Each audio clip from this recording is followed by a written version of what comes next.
Purchase कर सकते हैं and they are looking very very cute. बहुत ही स्वीट है, बहुत ही ज्यादा सॉफ्ट है और बहुत सारी रेंज है। देखिए आप जिस भी रेंज में, जिस भी साइज में आप देखना चाहते हैं यहाँ से टेडीज खरीद सकते हैं। And I think this one is a Santa clause.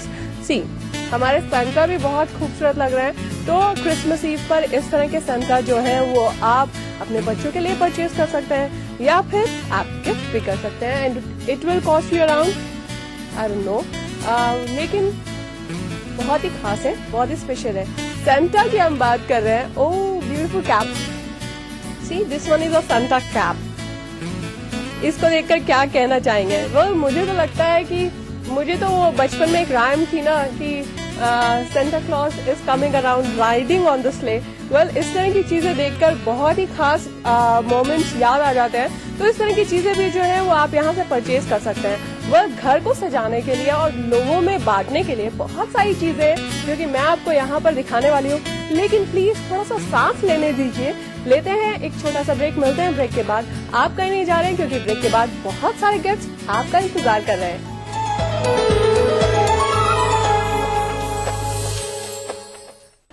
BBC दुनिया को है जिस पर भरोसा। ग्लोबल इंडिया जोड़े आपको पूरी दुनिया से आपकी अपनी भाषा में। ETV के दर्शकों के लिए BBC के मंजे हुए रिपोर्टर ग्लोब के हर सिरे से लाएंगे जिंदगी का सच। स्क्रीन पर उभरेगी बनते बदलते भारत की पूरी तस्वीर। संसार भर के सारे समाचार मैं नेहा भटनागर लेकर आऊंगी BBC ग्लोबल इंडिया हर शुक्रवार शाम ETV पर। महसूस करें खबरों की धड़कन।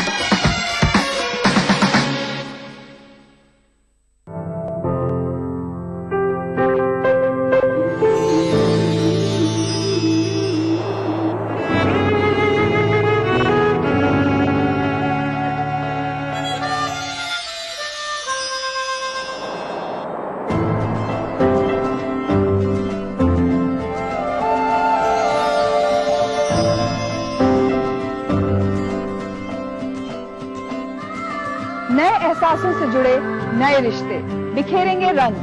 जिंदगी लाइव सीजन 5 इतवार दोपहर 12 बजे और शनिवार दोपहर 12:30 बजे। दक्कन की हर छोटी बड़ी सरगर्मी पर हमारी नजर, लेकिन आप तक पहुंचाते हैं सिर्फ वो खबर जो करे आपको बेदार। सियासत के गलियारों से रोजमर्रा की जिंदगी दक्कन के गोशे गोशे से आप तक खबरें पहुंचाता दक्कननामा, रोजाना शाम 6:30 बजे। कासिद नहीं ये काम तेरा, अपनी राह ले। कासिद नहीं ये काम तेरा, अपनी राह ले। उसका पयाम दिल के सिवा कौन ला सके। उसका पयाम दिल के सिवा कौन ला सके।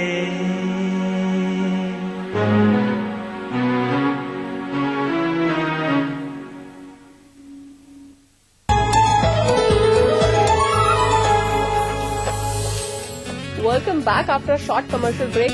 देखिए सैंटास का जमाना है और ओकेजन आने वाला है क्रिसमस। तो यहाँ पर एक बड़ा प्यारा सा सैंटा मैं यहाँ पर हैंगिंग में देख रही थी जो कि मैंने क्रिसमस ट्री पर लगा दिया है। तो इस तरह से भी आप अपने घर को, अपने क्रिसमस ट्री को डेकोरेट कर सकते हैं। And I think this Santa is looking very nice. बड़ा प्यारा सा क्यूट सा सैंटा है।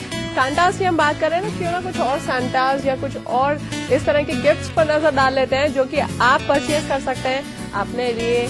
या फिर जैसा कि मैं हमेशा कहती हूँ कि सिर्फ अपने बारे में नहीं सोचना चाहिए, कुछ रिलेटिव्स, फ्रेंड्स के बारे में भी सोचना चाहिए। और आज अब क्या देखने वाले हैं?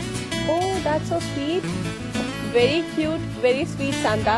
और इस तरह की चीजें आप अपने घर में, अपने ड्राइंग रूम में, अपने बेडरूम में या बच्चों के रूम में सजाने के तौर पर रख सकते हैं। I think it's quite colourful and very rich. बहुत सी प्यारी सी चीजें और घर के एम्बियंस के अकॉर्डिंगली आप परचेज कर सकते हैं। ये तो एकदम ट्रेडिशनल सैंटा होगा रेड कलर में, लेकिन सी गिफ्ट करने के लिए राज हमारे लिए। सी आज मैंने कहा ना कुछ फिल्मी स्टाइल हो रहा है, राज हमारे साथ है और हम याद कर रहे हैं अपने फिल्म स्टार्स को, तो क्यों ना कुछ गिफ्ट करते रहे उनकी याद में। तो मुझे यहाँ पर दिख रहे हैं बड़े प्यारे से क्यूट से अडोरेबल से सैंटा, जो कि बहुत ही प्यारे लग रहे हैं। देखिए कलरफुल चीजें यहाँ पर अवेलेबल है, सॉफ्ट स्मूथ, इवन यहाँ पर देखिए इस तरह के सैंटास भी अवेलेबल हैं जो कि बड़े क्यूट से लग रहे हैं। देखिए डिफरेंट है, बड़े स्टाइलिश हैं। वैसे ट्रेडिशनल सैंटास जो होते हैं वो रेड में ही नजर आते हैं, लेकिन ये जो है थोड़े डिफरेंट है। सी आप ऊपर देख सकते हैं बड़े प्यारे प्यारे यहाँ पर जो है कुछ क्रिसमस ट्रीज अवेलेबल है। मे बी आप इन्हें शो केस में सजा सकते हैं या फिर अपने घर में एक कह सकते हैं ना कि एक ब्यूटीफुल कहीं पर भी किसी भी किनारे को अगर आपको लगता है कि वो खाली है आपके घर में, तो उसे भर सकते हैं इस तरह की खूबसूरत चीजों से, जो कि वाकई बहुत प्यारे लग रहा है। बहुत कलरफुल आपको स्टफ मिल जाएगा, जैसे कि मैं रेड में भी यहाँ पर देख रही हूँ, ब्लू में भी यहाँ पर है, टिपिकल क्रिसमस ट्रीज भी यहाँ पर अवेलेबल है और इस तरह से सजाए हुए प्यारे से छोटे छोटे क्रिसमस ट्रीज अवेलेबल है जो कि आप यहाँ से परचेज कर सकते हैं। बेल्स भी मैं यहाँ पर देखती हूँ। सी क्रिसमस ट्री की बात कर रहे हैं तो हम बेल्स को कैसे भूल सकते हैं। यहाँ पर जो है बड़े प्यारे प्यारे से बेल्स हैं अलग अलग किस्म के। ये देखिए बहुत ही क्यूट, बहुत ही प्यारे से स्वीट से बेल्स हैं। यहाँ पर कॉम्बिनेशन आपको बहुत सारी चीजें मिल जाएंगी ट्रीज को डेकोरेट करने के लिए। May be not even Christmas tree, आपके घर का कोई भी ट्री है तो न्यू ईयर का आप उसे सेलिब्रेट कीजिए। ओह सी अलग अलग कलरफुल बेल्स, जैसा कि मैंने कहा स्टार्स, बेल्स, राउंड बॉल्स, बहुत कुछ अवेलेबल है जो कि आप क्रिसमस पे या न्यू ईयर पे अपने घर में डेकोरेट कर सकते हैं। I think the trees will look really very beautiful, क्योंकि बहुत सारे ऑर्नामेंट्स आ जाएंगे यार। वेल आप भी जब बहुत सारे ऑर्नामेंट्स पहनते हैं तो ब्यूटीफुल लगता है ना, तो अपने घर को सजाइए संवारिए। वो हम बात कर रहे हैं सजाने संवारने की, तो क्यों ना हम इन कैंडल्स पे या इन दियों पे नजर डालें जो कि वाकई बहुत ब्यूटीफुल है, बहुत ही खास है। वह दियों के लिए या कैंडल्स के लिए कोई ओकेजन्स नहीं होते, बस आपको जब भी लगता है कि कोई दिन आपके लिए स्पेशल है तो आप इन सब चीजों से अपने घर को डेकोरेट कीजिए या लाइट कीजिए एंड आपके घर का एम्बियंस हो जाएगा बिल्कुल डिफरेंट, बहुत ही खास, बहुत ही स्टाइलिश। अलग अलग किस्म के कैंडल्स यहाँ पर अवेलेबल हैं जो कि आप गिफ्ट भी कर सकते हैं। देखिए these are looking very special, very sweet and very sober. तो इस तरह की चीजें जो है अपने ड्राइंग रूम में या फिर किसी को गिफ्ट करने के लिए, तो इस तरह की चीजें आप परचेज कर सकते हैं जो कि अपने आप में बहुत ही खास है, यूनिक है, बहुत स्टाइलिश, बहुत ही स्वीट और बहुत ही कह सकते हैं कलरफुल कैंडल्स अवेलेबल है यहाँ पर। और ये आपको पड़ जाएंगी सिर्फ 175 bucks में। तो आई थिंक यहाँ पर कैंडल्स का भी एक बहुत ही प्यारा सा कलेक्शन है, बहुत ही प्यारा सा रेंज है। सब कुछ मैं आपको नहीं दिखा सकती हूँ, लेकिन सब कुछ देखने के लिए आपको यहाँ पर आना जरूर पड़ेगा। यहाँ पर जो है गिफ्ट करने के लिए, जैसे कि मैं देख रही हूँ अलग अलग किस्म के यहाँ पर क्लॉक्स अवेलेबल हैं जो कि बड़े अलग स्टाइल में है। ये केसेस हैं, बॉक्स है। आज कुछ फिल्मी स्टाइल में बोलिए। बॉक्स है, आप इसी पर्पज से यूज कर सकते हैं। तो इनका नाम ही सिर्फ फिल्मी है और इनको देखने के बाद वह मुझे लगता है कुछ यूनिक, कुछ एंटीक चीजें तो देखना जरूर बनता है। तो जैसा कि आप देख सकते हैं ये बॉक्स है और ये बिल्कुल जो है आप कह सकते हैं ट्रेडिशनल फॉर्मेट में बना हुआ है, कुछ ओल्ड इज गोल्ड फॉर्मेट में। और उसमें आप देख सकते हैं एक ये प्यारी सी छोटी सी क्लॉक है जो कि आप यहाँ से परचेज कर सकते हैं। सामान का सामान रखा गया और साथ में क्लॉक भी अवेलेबल है। तो इस तरह की चीजें जो है वो बहुत ही ज्यादा यूजफुल रहेंगी, बिकॉज आप स्टफ जो है इसमें रख सकते हैं और साथ साथ टाइम का ख्याल भी आपको रहेगा। टाइम की हम बात कर रहे हैं तो मैं आपको बोल दूं बड़ी उदास नजरों से और प्यारी सी स्माइल के साथ कि वक्त हो चला है खत्म, लेकिन चीजें हैं बहुत सारी। क्या करें, हम आपको हर कुछ तो नहीं दिखा सकते हैं। सब कुछ देखने के लिए, परचेज करने के लिए आपको आना होगा यहाँ पर। लेकिन जाने से पहले राज आपका बहुत बहुत शुक्रिया, आपने इतनी प्यारी चीजें हमें दिखाई हैं और आई होप कि मैं यहाँ से कुछ ना कुछ परचेज करने वाली हूँ गिफ्ट करने के लिए। Thank you so much. Thank you. और फ्रेंड्स, कैसा लगा आपको आज का एपिसोड? मुझे तो बहुत मजा आया एंड आई होप कि आपको भी बहुत मजा आया होगा। आपने श्योरली कुछ ना कुछ सोच ही लिया होगा कि आपको क्या परचेज करना है अपने लिए, अपने बच्चों के लिए, फ्रेंड्स के लिए, रिलेटिव्स के लिए। अगले एपिसोड में होगी फिर मुलाकात, तब तक के लिए खुदा हाफिज।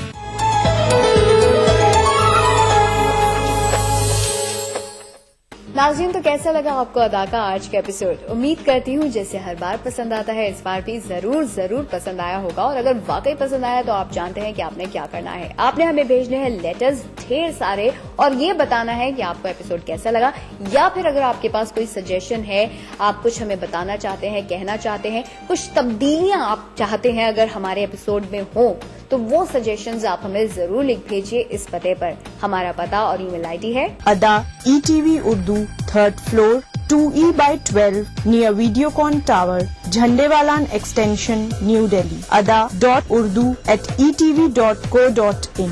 नाजरीन, वक्त आ गया है अब मेरे जाने का, तो मैं आपसे लेती हूँ इजाजत, लेकिन आपसे वादा करती हूँ कि अगली बार फिर आऊंगी, एक नई जगह को तलाशूंगी जो होगी बहुत मुख्तलिफ। जानेंगे उसमें ऐसी चीजों के बारे में, वो भी होंगी मुख्तलिफ, और ऐसी बातें करेंगे जो आप हमेशा मुझसे करना चाहते हैं और मैं आपसे।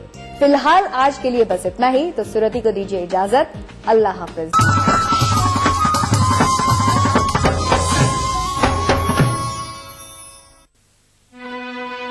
गुल फेंके हैं औरों की तरफ, बल्कि समर भी गुल फेंके हैं औरों की तरफ, बल्कि समर भी।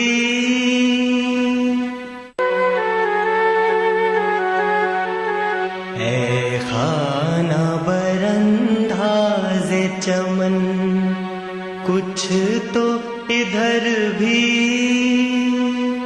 ऐ खाना बरंदाज़े चमन, कुछ तो इधर भी।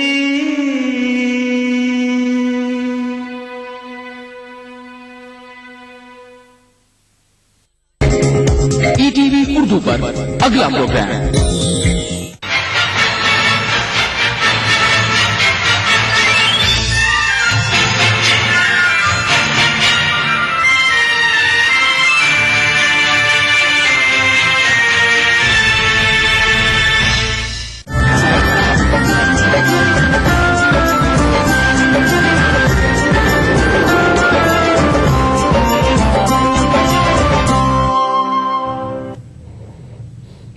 आदाब, ETV उर्दू न्यूज में आपका खैर मकदम है और आप देख रहे हैं खास बात। सबसे पहले नजर सुर्खियों पर। मुजफ्फरनगर फसादात की जांच करने वाले अदालती कमीशन के दफ्तर पर हमला, बंदूक की नोक पर दस्तावेजात से छेड़छाड़, मामला दर्ज। सिमी के नाम पर गिरफ्तारियों को फिरकावाराना रंग देने की कोशिश। उज्जैन के शहर काजी के खिलाफ कार्रवाई का मुतालबा, हालात कशीदा लेकिन काबू में। नांदेड़ की स्वामी रामानंद तीर्थ यूनिवर्सिटी में शोबा उर्दू के क़याम का मुतालबा। वाइस चांसलर ने कहा उर्दू के मामले पर होगा गौर। और कानपुर के टेक्सटाइल फेस्टिवल में कश्मीरी ताजिरों को मायूसी, शायकीन की भीड़ लेकिन खरीदार नदारद।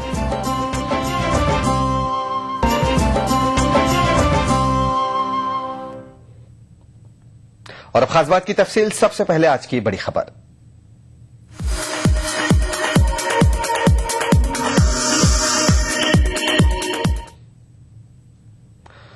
मुजफ्फरनगर फसाद की जांच अदालती कमीशन कर रहा है, लेकिन अदालती कमीशन को इस काम में काफी दुश्वारियों का सामना करना पड़ रहा है। बुध के रोज लखनऊ में वाक़ई कमीशन के दफ्तर पर नामालूम अफराद जबरदस्ती घुस आए और दस्तावेजात तलाश करने लगे। हद तो यह हुई कि नामालूम अफराद ने दफ्तर के चपरासी पर बंदूक तान दी। दफ्तर के चपरासी के मुताबिक नामालूम अफराद दफ्तर की अलमारी भी खोलने की कोशिश कर रहे थे, लेकिन उन्हें एक फोन आ गया जिसके बाद वो फौरी दफ्तर से निकल गए। इस मामले में FIR दर्ज कर ली गई है और पुलिस पूरे मामले की जांच कर रही है। यहाँ पर क्या हुआ था जब आप यहाँ पर आए थे? क्या जी, मैं ऑफिस के टाइम 9:30 बजे आ गया था और दो आदमी थे जो इंडिगो कार थी और जेट ब्लैक उसके शीशे थे। वो कार यहीं बाहर खड़ी हुई थी बाउंड्री के बाहर। तो वो कार मैंने जब आया था ऑफिस तो मैंने देखी थी। उसके बाद मैं अपने ऑफिस में बाहर वाले कैबिन में बैठा हुआ था। फिर वो 2 आदमी वहां से उतरे, एक बाहर था और एक अंदर घुसने लगा। तो मैंने अंदर वाले का विरोध किया कि आप अंदर क्यों घुस रहे, तो उसने पिस्टल लगा दी मेरे ऊपर और बोला कि तुम कौन हो। मैंने कहा कि मैं यहाँ का चपरासी हूँ, एम्प्लॉय हूँ। तो बोला कि कितने लोगों का स्टाफ है, मैंने कहा 4 लोगों का स्टाफ है। फिर वो कहने लगे कि यहाँ क्या होता है, मैंने कहा मुझे नहीं पता यहाँ पे क्या होता है। फिर वो सचिव साहब के रूम में चले गए, फिर उन्होंने उनकी ड्रॉर खोली और हमारे स्टोनो बाबू की ड्रॉर वगैरह खोली, उसमें कुछ फाइलें देखी, पर फाइलों में कुछ रफ पेपर थे, इसलिए उनके ऊपर एक कॉल आ गई उसी समय। उन्होंने अलमारी भी अंदर की खोलना चाहा पर वो खुली नहीं, तब तक उनकी कॉल आई तो उन्हें अपने दूसरे साथी से बोला कि अब चलो यहाँ से निकलते हैं। फिर वो दोनों लोग यहाँ से चले गए। फिर मैंने अपने संजय भैया को फोन किया, फिर स्टोनो बाबू को किया, फिर सचिव साहब को फोन करके FIR दर्ज कराई गोमतीनगर थाने में। मुजफ्फरनगर, बुढ़ाना, शामली और कुर्ब जवार के दीगर इलाकों में लोग खौफ हिरास के साए में जिंदगी बसर कर रहे हैं। इन ख्यालात का इजहार मारूफ समाजी कारकुन शहनाज सिदरत ने मुजफ्फरनगर दौरे से वापसी पर किया। ETV से बात करते हुए शहनाज सिदरत ने वाज़ेह किया कि हुकूमत की जानिब से सिर्फ ऐलान किए जा रहे हैं। मुजफ्फरनगर फसाद मुतासरीन की ढारस बांधने और उन्हें मदद करने वाले समाजी कारकुनान मुतासरीन के हालात को देखकर हैरान हैं। समाजी कारकुन शहनाज सिदरत के मुताबिक जिन हालात में मुतासरीन रहने पर मजबूर हैं वो नाकाबिले बयान है। हुकूमत उनकी मदद के नाम पर एक तरह से मुतासरीन के जख्मों पर नमक पाशी कर रही है। मेडिकल कैंप लेके गई थी, बाकायदा दवाएं और डॉक्टर्स की एक टीम लेके गई थी। तो मैं जाके देखा कि शाहपुर कैंप भी हटा दिया गया, पुलिस ने जबरदस्ती वहां से उसको हटा दिया। अब वो लोग तितर बितर हो गए, जिसको जहां जगह मिली है वो वहां कोई सड़क के किनारे उसने अपना लगा लिया है खेमा, कोई कहीं चला गया। और कुछ लोग जहां मैंने मेडिकल कैंप लगाया वो थे जिनको मुआवजा मिला और उन्होंने प्लॉट वहां पर छोटा सा ले लिया है, आप समझ लीजिए मेरे ख्याल 12 बाई 12 का, और उस पर उन्होंने अपना वो तंबू गाड़ लिया है। मतलब वो उसी में रहे, पन्नी में ही रह रहे हैं सर्दी में भी। तो उस जगह मैंने कैंप लगाया था और मेरे ख्याल में 1200-1300 लोग थे जिनको हमने दवाएं वगैरह प्रोवाइड की। उत्तर प्रदेश हुकूमत और कौमी सियासी पार्टियां चाहती हैं कि मुतासरीन अपने घरों को लौट जाएं, लेकिन शहनाज सिदरत ने मुतासरीन के घरों को ना लौटने की बुनियादी वजूहात कुछ यूं बताई। असली चीज जो है जो वहाँ की हमें समझ में आती है, तो ये कि काफी लोगों को मुआवजा नहीं मिला है और दूसरी सबसे बड़ी कि जो कल्प्रिट हैं वो आजाद घूम रहे हैं। जो सबसे बड़ा उनको तकलीफ है, जो दहशत है, वो इस बात की है जो अपने घर को लौटना नहीं चाहते हैं। आप समझ रहे हैं, एक औरत है, उसके 30-40 बीघे जमीन थी, उसका अपना बीघों में घर था और आज वो एक उसमें रह रही है, झुग्गी में रह रही है। आप सोचिए उसकी क्या हालत है कि कोई औरत ऐसी नहीं थी जिसने आंसू हमारे सामने ना बहाए हों कि हम अपने घर जाना चाहते हैं, लेकिन चूंकि उन पर मुकदमे दर्ज नहीं हुए हैं, जो मुलजिम है, इस डर से उनके खौफ से वो नहीं जा रहे कि जो गए थे। और दूसरी बात ये कि वहां लोगों ने शिकायत की कि अभी भी माहौल वैसा ही है दहशत वाला, क्योंकि बसों में जहां भी मुसलमान मर्द या औरतें अकेली इक्का दुक्का उसमें जा रही हैं तो उनके साथ बहुत, जिसको कहते हैं ना हिंदी में अपशब्द इस्तेमाल होते हैं, बहुत नारवा उनके साथ सलूक होता है, बहुत गंदे रकीक कमेंट्स उनके ऊपर होते हैं, जिससे उनका मॉरल बहुत डाउन हो रहा है और वो एक तरह से खौफ में जिंदगी गुजारे। एक तरफ हुकूमत सकाफती प्रोग्रामों के नाम पर नाच गानों पर करोड़ों रुपए खर्च कर रही है और दूसरा पहलू ये है कि उसी के लुटे पिटे शहरी कपकपाती सर्दी में खुले आसमान के नीचे जिंदगी गुजारने पर मजबूर हैं। ये सब कुछ एक ऐसी हुकूमत कर रही है जो अक़लियतों की मसीहाई का दावा करती है। ETV news, Lucknow. उत्तर प्रदेश अक़लियती मालियाती कॉरपोरेशन के नए चेयरमैन ज़ियाउद्दीन रिजवी ने इदारे को कारकर्द बनाने का अज़्म जाहिर किया है। लखनऊ में आज अपने ओहदे का चार्ज हासिल करने के बाद सहाफियों से बातचीत करते हुए उन्होंने कहा कि कॉरपोरेशन की बंद पड़ी स्कीमों को फिर से शुरू कराया जाएगा। मरकजी हुकूमत से फंड जारी कराने के लिए रियासती हुकूमत से गारंटी की रकम का इंतजाम कराना और मुलाजमीन की परेशानियां दूर करना उनकी तरजीहात में शामिल है। कॉरपोरेशन के मुलाजमीन और चेयरमैन के हामियों ने गुलदस्तों से उनका खैर मकदम किया। वाज़ेह रहे कि रियासती कॉरपोरेशन पर मरकजी इदारे के तकरीबन 83 करोड़ रुपए बाकी हैं, जिसकी वजह से नया फंड नहीं मिल पा रहा है। हम सीएम से बात करके इसका बजट निश्चित कराएंगे कि इसका बजट बने अलग से, जो घाटे में खसारा है उसको दूर किया जाए और सेंट्रल गवर्नमेंट से भी हम चलेंगे और उनसे भी हम वार्ता करेंगे कि इसको क्रियाशील बनाया जाए, इसको अच्छा किया जाए ताकि जो इसका मिशन है वो पूरा हो सके। क्योंकि इतने दिनों से बंद पड़ा हुआ है, पैसे के अभाव में हमारे कर्मचारी भी बेचारे परेशान हैं और हमारे अक़लियत तक इसका जो प्रोग्राम है पहुंच नहीं पा रहे, तो उसको पहुंचाने के लिए हमको पैसे की जरूरत है। और जो पैसा है उसके लिए हम कोशिश करेंगे इस साल के बजट में इसका जो है परिधान कराएं।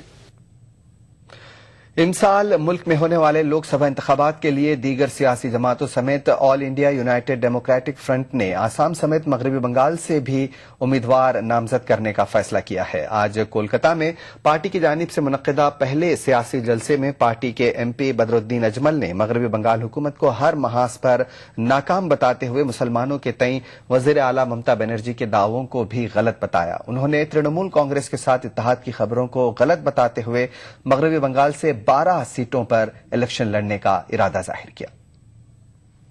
पहले कांग्रेस ने इन लोगों के साथ धोखा किया, उसके बाद CPI CPM गवर्नमेंट ने धोखा किया और अब ममता बनर्जी की जो हुकूमत आई है उन्होंने जो वादे किए थे उन्होंने 4 महीने के अंदर ये कह दिया कि हमने मुसलमानों से जो 99% वादा किया था वो पूरा कर दिया।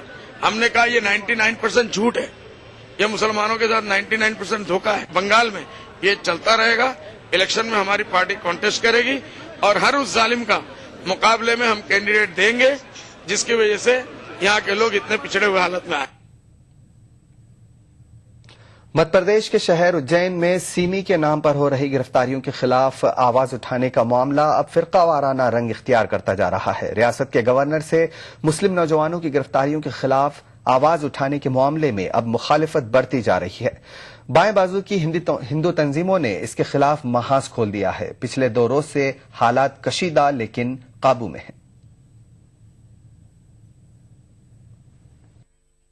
सिमी के नाम पर उज्जैन के कुछ मुसलमान नौजवानों की गिरफ्तारी को फिरकावाराना रंग देने की कोशिश की जा रही है।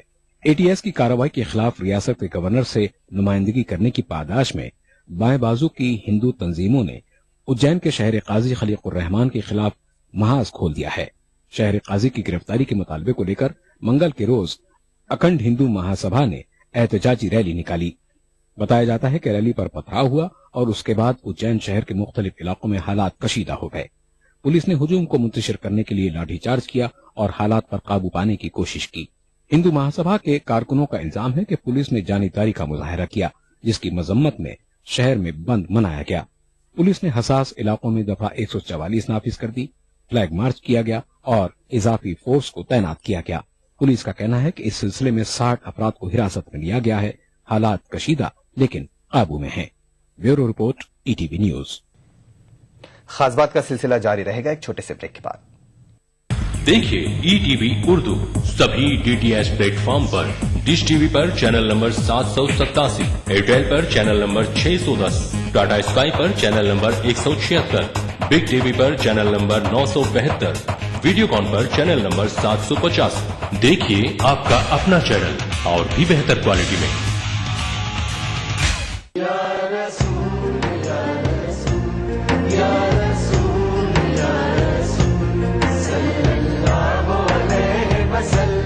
सारी कायनात मसरूर है, जश्न मिलादे रसूल है। ऐ नबियों के सरदार, निगाहे इश्क व मस्ती में वही अव्वल वही आखिर, वही कुरआन वही फुरकान, वही यासीन वही ताहा।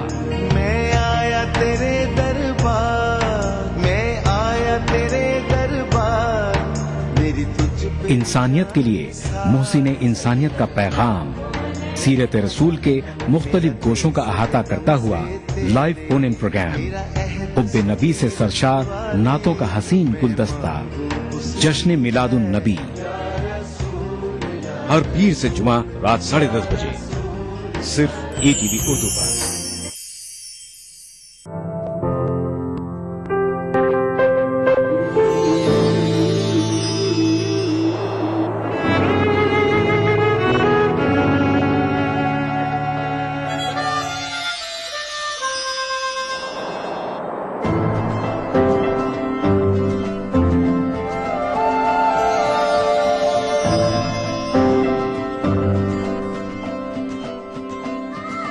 नए एहसासों से जुड़े नए रिश्ते बिखेरेंगे रंग।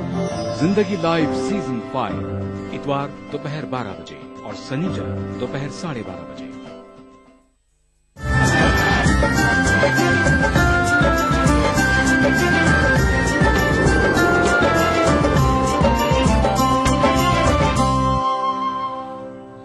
ब्रेक के बाद एक बार फिर आपका खैर मकदम है और आप देख रहे हैं खास बात। नांदेड़ की स्वामी रामानंद तीर्थ यूनिवर्सिटी में उर्दू शोबे के क़याम और उर्दू के कोर्सेज शुरू करने का मुतालबा जोर पकड़ता जा रहा है। इस सिलसिले में यूनिवर्सिटी के वाइस चांसलर ने भी मुस्बत इक़दाम की यकीन दहानी कराई है। एसआरटी यूनिवर्सिटी में उर्दू न होने की वजह से तलबा को आला तालीम के लिए दूर दराज शहरों का रुख करना पड़ता है। नांदेड़ में वाक़ स्वामी रामानंद तीर्थ यूनिवर्सिटी मराठवाड़ा की दूसरी बड़ी यूनिवर्सिटी है। यूनिवर्सिटी में मुख्तलिफ कोर्सेज की तालीम दी जाती है, लेकिन उर्दू मीडियम के तलबा के लिए यूनिवर्सिटी कैंपस में अभी तक कोई कोर्स शुरू नहीं किया गया है, जिसकी वजह से नांदेड़ और अतराफ के अजला के तलबा और तालिबात को आला तालीम के लिए दीगर शहरों का रुख करना पड़ता है। एसआरटी यूनिवर्सिटी के वाइस चांसलर ने इस मामले पर गौर करने का यकीन दिलाया है। हाँ, वो उर्दू तो बहुत अच्छी लैंग्वेज है, मुझे भी उर्दू पढ़ना आता है। ओके, मैं उर्दू पढ़ता हूँ, तो उसके बारे में हम अवश्य प्रयत्न करेंगे। लेकिन यूनिवर्सिटी कैंपस में हमारा क्या है, लैंग्वेज एंड लिटरेचर ऐसा स्कूल है, हमारा डिपार्टमेंट नहीं है किसी लैंग्वेज का, लेकिन उर्दू के बारे में हम जरूर सोचेंगे। सुकूत हैदराबाद से पहले मराठवाड़ा का शुमार रियासत हैदराबाद दक्कन में होता था, जिसकी वजह से यहाँ के अजला में उर्दू का माहौल पाया जाता है। दानिश्वरों का कहना है कि अगर एसआरटी यूनिवर्सिटी में शोबे उर्दू कायम होता है तो इसका फायदा न सिर्फ नांदेड़ के मुहिबान उर्दू उठा सकेंगे, बल्कि अतराफ व अपनाफ के कई अजला के तलबा को इसका फायदा होगा। तो यहाँ पर उर्दूदा तबके इतने कसीर तादाद में है कि यूनिवर्सिटी की जो रिक्वायर्ड तादाद है वो बहुत आसानी से मुहैया हो सकती है। अगर ये शोबा एसआरटी यूनिवर्सिटी में अगर कायम होता है तो अतराफ व अकनाफ के जितने लोग हैं, किसी भी यूनिवर्सिटी के अंदर पढ़ने वाले तलबा सिर्फ उसी शहर से नहीं होते, बल्कि वो आसपास से अतराफ व अकनाफ से उसकी शोहरत और उसके स्टेटस के हिसाब से लोग उसमें जो है पढ़ने के लिए आते हैं। ये इलाका हमारा महाराष्ट्र का और खुसूसियत से मराठवाड़ा, यहाँ उर्दू पढ़ने वालों की इस कदर ज्यादा तादाद है कि वहां से जब कोई आता है, दिल्ली से कोई आता है या उत्तर प्रदेश से कोई आता है, और जब वो उनको उसका पता चलता है कि यहाँ उर्दू पढ़ने वालों को कभी भी ये महसूस नहीं होता कि हमको उर्दू मीडियम से नहीं पढ़ना चाहिए। ये एक बहुत अहम बात है। दानिश्वरों का कहना है कि मराठवाड़ा के इलाके में उर्दू के फरोग के लिए माहौल काफी साजगार माना जाता है। ऐसे में स्वामी रामानंद तीर्थ मराठवाड़ा यूनिवर्सिटी इंतजामिया कैंपस में उर्दू का शोबा कायम करती है, तो यूनिवर्सिटी का ये इक़दाम उर्दू को उसका हक देने के मुतरादिफ होगा। ETV news, Nanded. जंतरियां, कैलेंडर न सिर्फ मालूमात का जरिया हैं, बल्कि जबान व अदब के फरोग में भी ये नुमायां मकाम रखते हैं। कर्नाटक उर्दू अकेडमी के सन 2014 के कैलेंडर में रियासत के उन अदीबों और शायरों का खाका और मुंतखबा कलाम पेश किया गया है जो अब इस दुनिया में नहीं है। कर्नाटक उर्दू अकेडमी के तहत शायद साल 2014 का कैलेंडर आम कैलेंडरों से मुनफरिद है। इस कैलेंडर में अंग्रेजी और इस्लामी महीनों की तारीख के अलावा उर्दू जबान व अदब का अक्स देखने को मिलेगा। मारूफ अदीब मुनीर अहमद जामी ने इस कैलेंडर को तरतीब दिया है। कैलेंडर में कर्नाटक के चंद मारूफ अदीबों, शायरों की तस्वीर, मुख्तसर तारुफ और उनके कलाम को भी शामिल किया गया है। राई हो रही है। इसकी खुसूसियत यह है कि इसके अंदर जो है रियासत कर्नाटक के मशहूर और मारूफ कलमकार, नसर निगार व शायर जो गुजर चुके हैं, उनकी याद रफ्तगान को ताज़ा करने के लिए हमने उनको इस कैलेंडर में जो है मौजू जगह इनायत फरमाई है। और इस कैलेंडर की एक और खुसूसियत यह है कि हिंदुस्तान के जो मायानास कलमकार हैं जो इस दुनिया से जा चुके हैं, उन कलमकारों की जो है विलादत और जो है जो उनकी वफात की तारीख भी इसमें नुमायां तौर पर दर्ज की गई है। ये उर्दू हलकों में इस कैलेंडर की खूब सताइश हो रही है। उर्दू अकेडमी के काम को भी सराहा जा रहा है। महकमा अक़लियती बहबूद ने इस कैलेंडर की मौसर अंदाज में तशरीह का बीड़ा उठाया है। गुज़िश्ता साल में हमने जनाब हाफिज अमजद हुसैन कर्नाटकी साहब की सदारत में एक कैलेंडर निकाले थे। इस साल भी हमने निकाले हैं। इससे ज़्यादा ये सारी लाइब्रेरीज को सर्कुलेट होगा। इससे उर्दू की सकाफत, उर्दू की डेवलपमेंट से ज़्यादा फायदा हो सकता है। काबिल तारीफ ही नहीं बल्कि काबिल तकलीद भी है, ताकि जो है आने वाली नस्ल को ये पैगाम दिया जा सके कि हमारे कलमकार कैसे थे। लेकिन मैं यहाँ पर एक बात ये भी तवज्जो दिलाना चाहूंगा अकेडमी को कि वो प्रूफ रीडिंग की तरफ जो है ज्यादा से ज्यादा तवज्जो दे, इसलिए कि जहाँ शायरों का कलाम शामिल हुआ है उसमें प्रूफ रीडिंग की कमी की वजह से जो है शेर नहीं रहे, बल्कि जो है उनका मफहूम ही तब्दील हो जाता है।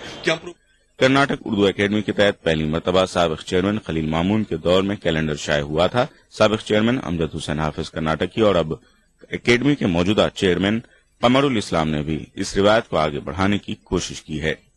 ETV news Bengaluru.